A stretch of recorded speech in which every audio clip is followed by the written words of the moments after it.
welcome to Choices Global, a production of First Assembly of God, Workmanville, Georgetown, Guyana. On this program, we curate and cultivate conversations pertinent to nation building. And our session today will be part of a planned family and marriage series. Our topic, faith and forgiveness as we navigate conflict in marriages. Our panelists today are an awesome group of three couples, Neil and Audrey Corey. They are heads of the Family and Marriage Department at First Assembly of God, and they have been married for 41 years. We have Lorex and Samantha Edwards, a vibrant young couple who play a critical part in coordinating many of our marriage retreat events, and they minister in the Sunday school and children's ministry. And what an awesome opportunity they have to instill the values of good marriages to our youths that are coming up. They have been married for 16 years and they all reside in Guyana alongside Kurt and I. The Corbins, also part of the Family and Marriage Department, and married for 17 years. We reside in Geneva, Switzerland, and we want to welcome our panelists and welcome you, our viewers, to Choices Global. Now, let's reflect on marriages and its importance rather to societies. Someone said that getting married is like buying something you have admired in the window of the store for a long time. You love it, but when you get it home, it doesn't always go with everything. And yet, biblical principles declare three words to us in Romans. It says, live in harmony.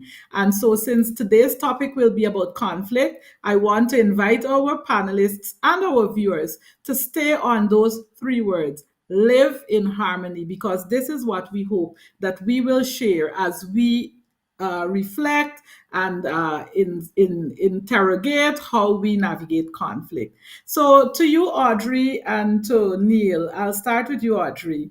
Could you tell us, from your perspective, two ways in which the family unit is important to societal formation? Wonderful.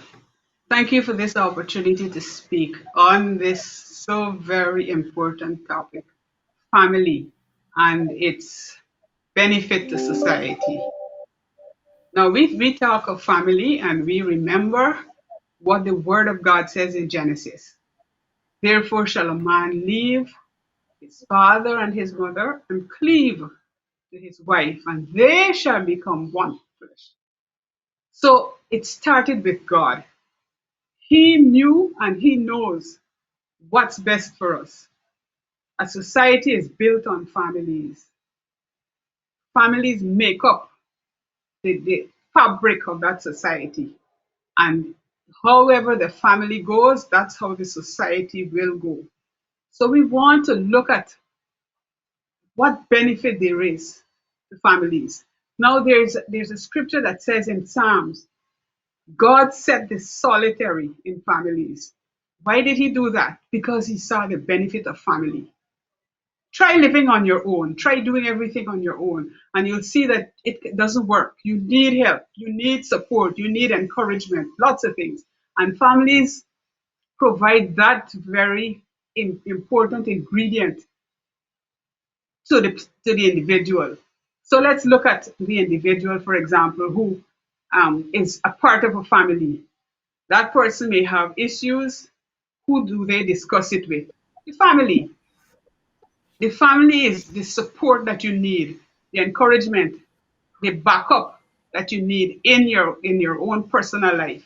And you always will want to go home to talk to family members about issues that you face and what kinds of advice you can get from them and so on. So the importance of family is that they provide a safety net for the individuals who make up that family. They are the ones who are there to buffer you in times of stress and issues that arise that you probably cannot navigate yourself by yourself. So family is so very critical. And if a family can succeed, then a nation will succeed. If the families within the society are able to navigate life and are succeeding in what they are doing, then that society is going somewhere. Remember when we started, we did our family month, we had a slogan, our theme, for example, it said, flourishing families, flourishing society. So this is how we wanted you to understand that without if the family, the fabric that makes up that family, all right, each member of that family now is going to benefit because of what makes up that family, makes up that. So each member makes a contribution and receives benefits from that family. Wow. Well, I'm going to put Lorex on the spot, but what I'm hearing from, and Lorex, the question that I'm coming to you with is how has your marriage contributed to developing your family? How did that play out? But what I'm hearing from Audrey is unity. I'm hearing productivity because a family is supposed to produce good citizens and so on, and it's also for security, so that together, when we're in times of stress and trouble, we come together. But Lorex, what's your thought on the value of family, and maybe how it has impacted you in your experience as a married person or in your larger family? Thank you, Javon, for having me and Samantha on the program. It's such a pleasure being here. Listening to Corey, I think that she encapsulate everything. She put everything together there. So you shouldn't be asking me that question. But nevertheless, family is integral to society. In fact, long before the church, politicians, and political institution, God established the family. That's the first institution God sets up in, and that is the family. So that says a whole lot of how important it is that family plays such an important role in society. Because if the family goes left, the communities also go left. So it's integral to make sure that our families are stable and functioning, starting with the head, uh, being the man. And we know in society that might be a little controversial because everybody wants to be the head. But there's a great responsibility that comes with being the head. There's a great responsibility that comes with being the foundation because without the foundation, and without the head, we have a lot of problems. And in this discussion, we'll continue to focus our attention on how we can better this institution called family. Awesome, Lorex. I think to the viewers, I want to posit that while we start off with families, we can see that marriages are actually the initial step that allows us to birth a family. And so, as we continue to reflect on biblical principles, I want to ask a question to anyone. How does harmony show up in our marriages? Because if we want to talk about conflict, we should first start celebrating what harmony looks like. So, Neil, maybe you can tell us, what does harmony look like in your marriage or in the marriages you see in your community? And Samantha, I'll come to you next. Thank you for inviting me to this session.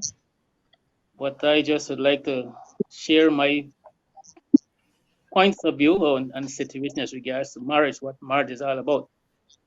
You see, people want to get married because they know marriage is a good thing. But there are a lot of factors that will be needed to assist this marriage to become what it ought to become. It calls for a lot of selfishness, selflessness, which may be preferring one another. And you have to be able to make sacrifices, because you got to remember that no one is perfect. We all have our faults. We all have our weaknesses. We all have our strengths. And it's for you as a couple coming to get married to understand what you have to deal with, what the background you come from. Because whatever your initial state come from, that is what will show up in your relationship. If not now, then later on. You see, home is where children learns. The first institute of learning is at home. And based on what children see at home is what they become to their generation. If they see mistreating in the family, that's what we can to their generation, because they learn from home. Home is the place where learning starts from, not school and the teacher. Learning starts from home. So the parents are the one responsible to give guidance and direction to family. And the family must be able to know to relate. It calls for a lot of communication. You have to spend quality time with each other. You don't work according to imagination and what should happen and what you think should happen. You can only do what you know. And if you don't know something, you wouldn't do it. As you live and cleave, you're working towards a oneness to bring within a family relationship. Which means in order for you, you can't just be able to go in depth to find out situations, what your spouse are accustomed to. And you have to give up some of your customs, adjust it to suit your spouse in order for things to run how it ought to be. You cannot put your ways. You got to be able to make that initiative of make changes to adjust one another. You feel comfortable when your spouse is comfortable. Your spouse feels comfortable when you're happy. That's how they build. And not to be carried away with because it didn't happen your way, you act on this type of thing. There's a basis of which families should be. The Bible is a manual for life and living. The Bible gives you good guidance to what the family life ought to be. And anything you want to know about life and living, you can find it listed in that manual, the Bible. So that is one of the first things you got to learn. God is the one who is responsible for marriages. And He will keep marriages, not you. He got to be able to, because if your spouse is stubborn and don't want it, prayer can cause things to happen. And if you have a relationship with your Heavenly Father, things can be different. So it's for you to meet to that place first of all and understand God for who He is. And realizing that you cannot make your spouse to become what they must become. God got to intervene and they want to change in order for this thing to become what God. Marriage is a God thing. So the principles of God in marriages should be enlisted from what they come from the Bible. So that's the first step of guidance that you need for this marriage that you're committing yourself to. Awesome. I like that. Marriage is a God thing. Samantha, how does harmony show It's a up God thing. for you? Thank you, Siobhan. In my marriage, harmony shows up in, I can think of two ways, and that is communication and constant communication. Between Larks and I am the parrot and he is the introvert. So for me, I find it very harmonious when we can have simple conversations and not just the maintenance one, like did you pay the bills or did you feed the dog? But when we can reflect on our day and what is troubling us or any issue that we're thinking on and just share it openly. That for me is considered a very harmonious setting. And another thought that comes to mind is when we can share on our faith. We are both two individuals who would be considered faith based, and we both believe in the same Savior. So, whenever we can have that time together of fellowship or discuss issues that is synonymous with our faith or help each other as we prepare for our lessons, like you mentioned earlier, we both involved in children ministry. So, that for me is harmonious. And on the lighter side of things, if we can have an opportunity to just sit back and enjoy a nice romantic comedy, or well, I like animated movies, if I can get him to sit and relax with me and watch one, or if we can go out. I also like fine dining, he too. So those little things on the lighter side for me contributes to harmony in my family. For others it may be different, but those are the three things that come to mind when I think of harmony in my marriage, or our marriage I should say. I love it. It means you're owning this marriage, all right? So that is awesome, and I think that is the birthplace of loving relationships. Go ahead. You look like you want to respond and add some more harmony, Lorex. Yeah, I like to add to harmony discussion. It speaks to oneness, togetherness, and agreement. And I want to own this whole part of this harmony in terms of we being able to exercise projects together and coming to a consensus. And you know, that is a big thing where be building and I want a bigger room and you want a smaller room, put that over there and put that over here. If we can come together, come to consensus, okay, let us meet half and half. You could have a little more here and you could have a little more there. There comes harmony in full demonstration. I like. Can I jump in, Madam Moderator? I like that harmony. As you can see, I'm excited. I want to look at harmony, as Samantha said, from the standpoint of attitude. We can look at it from various standpoints, as we just heard, to our speakers out there. But I would like to look at it from attitude. One way we can have a harmony is based on a spouse, husband or wife attitude towards each other. A man, and I would add a woman, must treat with his wife according to knowledge, or the person must treat with his spouse according to knowledge. So, Lorexus gave an example of building. I also want to give an example of finance. Now, both of you may be into finance, or one of you may be into finance. So, with that, one person would yield when we're doing our budget, when we're doing our debt planning. A lot of times we don't speak about debt in marriages, but debt is real, and sometimes we get into debt for varying reasons, but we're in debt. So maybe one person may have an idea of how to come out. So your attitude towards listening to your partner, your spouse, in developing a plan and action in that plan is important. So if you think maybe you may even be the one who got us into debt and you're trying to get the person out of debt, and you wouldn't listen, you wouldn't accept that, oh, I was wrong, you wouldn't say sorry, you won't show any remorse. So your attitude will lead to disharmony because we're trying to solve a problem that is affecting both of us. I have an idea, you have an idea, but one of us is not listening to each other. No one wants to take a step back. So your attitude for me is very important in how we go forward in this harmonization process, in this oneness, as Audrey mentioned earlier. From the beginning, we were made one in marriage.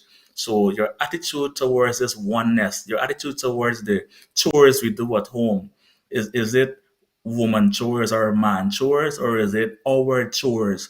How do you see yourself in this relationship? How do you see yourself in this marriage? So, am I the man? Am I the one earning? Is she the one? Am I the woman? Am I the one earning more than you? Attitude. How do you make the other person feel, your other partner feel? So, for me, harmony has to do with us, one of us or both of us taking a step back and finalizing a plan, coming up with a plan and finalizing a plan about how we go forward together in unity and harmony, in oneness. So attitude for me is a big thing in getting to this harmonization process, and it's going to take our entire marriage to get there. Siobhan. Wow. I would like to, Well, Kurt, I would I like to heard you make a say, sorry, just a moment. So, Kurt, I heard you say that you treat according to knowledge. I just want to know how much knowledge you need to treat with Siobhan. Anyhow, that's for another segment. um, I see Neil, go right ahead. 2 minutes, and then we move on to our next question.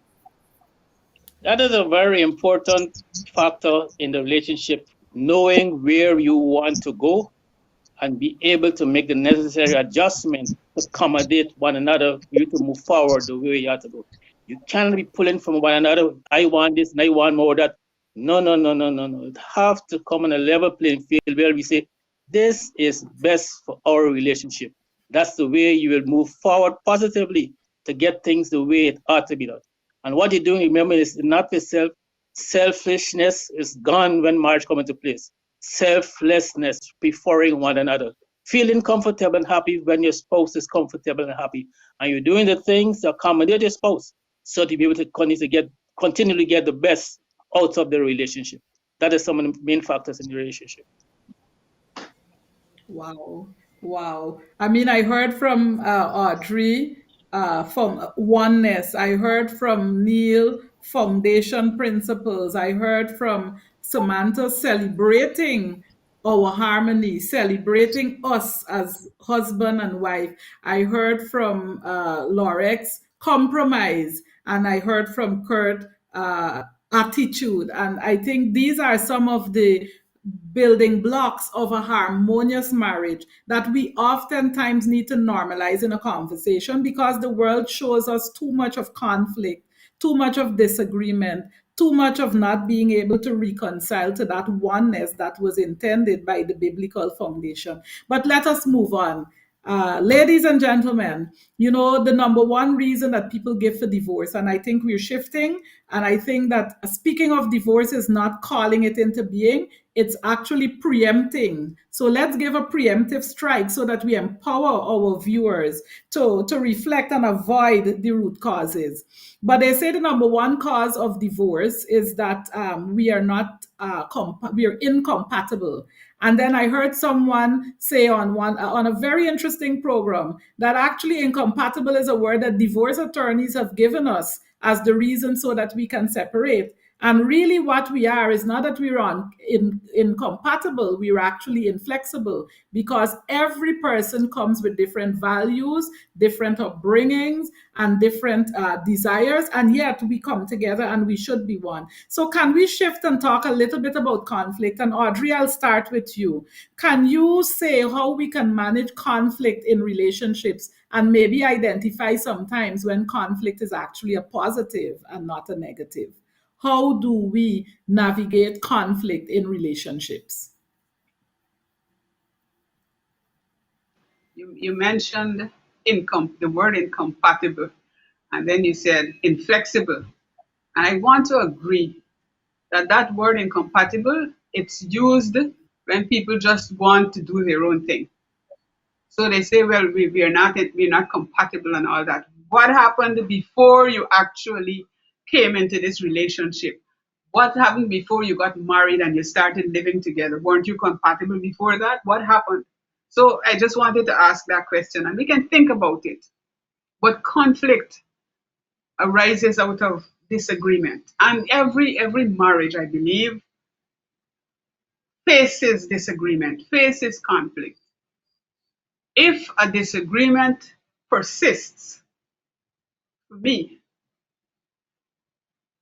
and it cannot or is not being resolved, conflict results. So we have a couple not agreeing on something and not being able to work through to be able to share with each other whatever it is that would result from this and be happy and be comfortable about it. So we have disagreement, all right? It's not resolved, it festers, it grows, then we have conflict. Because what happens is that after we have disagreed, after we have not, and there's so much to say about this, because we heard about communication just now. And it's so important, the word communication is so important that we understand that we have to talk to each other. If we have a disagreement, how do we resolve it? We have to talk. We have to talk. And we have to give each other space, time to talk. Each one of us has something to say, and we must not shut the other person down because we think that what we are saying is what is important and what is right. So we have to be able to talk with each other. If we disagree, and we will disagree, we must be able to talk with each other, and we must be able to listen to each other. Just imagine, you and I have a disagreement, and we are talking now about it. And I am prepared to listen to you, to hear you out on the points that you want to make. And when you have done that, then you now are going to listen to me and the points that I want to make. What happens there is that we begin to learn some more about each other. There are things that we didn't quite understand, but now that we're listening to each other, we are hearing what each other is saying and even not saying. We're feeling how that person is feeling. And so we are beginning to come to a place where we will be able to agree. So here it is, we are talking with each other and we are sharing our own heart and how we understand the problem, how we interpret it and how it can affect us. And my spouse is saying the same thing and seeing I'm seeing his side of it. And when we've done with that, we've got a lot more than we started out with. So we have more to work on. And we are in a better position now to agree because we understand each other a little more, and the problem that we have, we understand it a little more because we were able to explain how we saw it, each one of us, and then as we come together. So it's so important that we don't come to a place where we have conflicting ideas all the time. We have disagreements, we must be able to work through them, and we must not come to a place where there's conflict in this relationship all the time. Because what happens with conflict? We begin to say things that we should not say. We begin to hurt each other. We begin to offend in many ways. And what happens is that people begin to feel that, well, I'm not part of this anymore. I don't want to be part of this because we cannot agree on this. And this is not where we want to go in our marriages. We want to be able to resolve our conflicts. We want to be able to talk with each other and be civil about it. We want to be respectful. And many times when conflict arises, respect goes through the window. People begin to disrespect each other. People begin to say things and do things to demonstrate their disrespect. And people begin to hurt more. So we move from just the disagreement to conflicting things, that we begin to say things that hurt each other. And then we begin to maybe go further than that, maybe even make it physical. So we don't want That's to true. get to that point.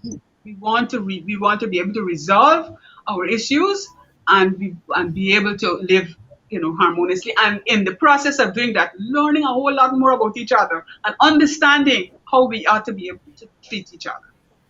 Wow, wow. What I'm hearing is communication will counter conflict. Kurt, as my co moderator, I hand over to you for any reflections or questions. Oh, thank you, Siobhan. The program, as we all expect and we know, it's going wonderfully. But I would like to build on what Audrey said about conflict, and I'll pose this question to you, Samantha, and maybe Lorex also can posit a few responses or a response. What are the root causes of conflict? Or can you tell me three top three top challenges you think will result in conflict or could result in conflict in marriages? If you can give me two, or the rest can give me two, but I will start with you first, Samantha. Okay, ladies before gents. Thank you. I have a lot to say, but I'll say it briefly. To answer your question, Kurt, I personally believe that the top two reasons for conflicts in marriages are miscommunications and unmet expectations. And the reason for that is because a lot of times when we communicate, and I'm speaking from a personal standpoint here, what you say or what you intended to get over to your partner, that's not what they hear or they receive. And so there's a bickering that occurs until when you narrow it down, then you realize that that is not what I intended to communicate, or the other partner would say, that's not what I heard. Okay. And if I should give a brief example, just before we were preparing for this program, I asked my beloved husband to help me set up. And when I noticed the time was going, he said to me, I did not hear you say help you set up. So therein, I'm thinking, where did I went wrong? What words did I mince, right? But that's a classic example. Conflict could have arose there because of the unmet expectations, where I expected him to help me set up for this recording, and he didn't. Okay, so that's to answer your question. That's the two factors that I think contributes most to conflicts in marriages. If I should touch a little on what Siobhan asked about or mentioned about compatibility, I would like to make a provocative statement to say that all marriages, or in all marriages, there are some amount of incompatibility among the two partners, because while we're working to gel and become one, we are not there. For instance, like I mentioned earlier, I'm a parrot. My husband is more of an introvert. One can argue that we are incompatible, but I think the root thing is we both want our marriage to work. So despite we are incompatible in that area, we are continuously working on becoming one in terms of the communication. And that is what I've learned to do, is shut up a little or speak a little less. And I've noticed that he, I've also learned to speak a little more with me, reach out a little more. So I am not so much in, I don't believe too much that this thing about incompatibility. Maybe there are some areas that are very strong or more uh, unresolvable, if there's something like that, that probably make people say that they're incompatible. And in terms of dealing with conflict in just 30 seconds, I find what works is talking about it outright and not, as we would say in Guyana, beat around the bush. Let the issue be known, because a lot of times when you raise it, then you realize that the person may have a different understanding, or they may bring something different to the table that you did not factor in. So for me, what works is bringing it out in the open, talking about it, and also listening to understand what is it the person is saying, what is their point of view, and not just trying to win. Early in the marriage, that was it. You want to win the argument or the conflict. But as I matured, I've learned to accept that it's not about winning, it's understanding the other person's point of view and seeing how we can gel. Now, I said 30 seconds, so I'll end here. What I'm hearing is that you've removed ego. Yes, Lorex, 1 minute. I'm hearing you've removed your ego. That's a big thing for some of us. I'm hearing you're actively listening. I'm hearing you're making an effort. And what I'm hearing, I'll Yes, apply my word, is that you adjust your attitude because you want something yes. to work. You want your marriage to work. Lorex, you go as we prepare to wrap up. Thank you. Yes, my two would be financing in marriages and lack of intimacy. Those two I want to put towards discussion. And early in our marriage, we were really catch up. In fact, when we started, I only could have contributed towards the rent, and it put a strain on our marriage. And what I want to encourage our viewers, is marriage is a process. Stay with it. Stay with it. And if you stay with it, if you hold fast to it, or you can also say, we all go through seasons in marriages. And in the Guyanese context, we have two seasons, rain and sun, and no season is permanent. No season lasts forever. So if we stay with it, eh, things will change. And today we are in a better place. All because we stayed with it.